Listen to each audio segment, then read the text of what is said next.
Kailangan ng customized uniform for your company o souvenirs para sa event? Nagbukas ang Willards Enterprises ng kanilang ikatlong branch nitong Sabado dito sa Barangay Sindalan, City of San Fernando, Pampanga.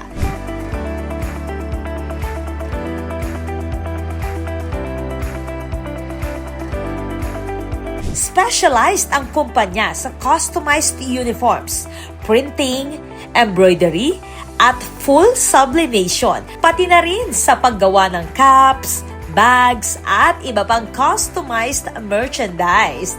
Ang bagong branch sa Sindalan ang ikatlong pwesto ng Willards Enterprises. Nauna nang binuksan ang unang branch sa Mexico at ikalawang branch sa Dawu, Mabalacat.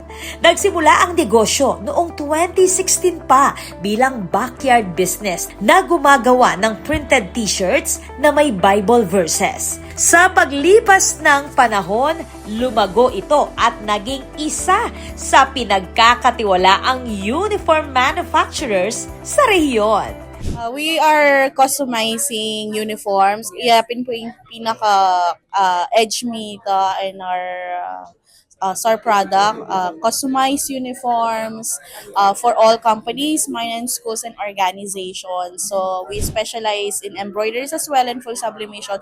So king uniform ke po talaga may kilala. Bukod sa uniforms at merchandise, gumagawa rin ng Willards Enterprises ng customized pickleball uniforms, lalo pat maraming kabalen ang nahihilig sa sport na to. Pinaka-important sa amin which is yung customer service, no?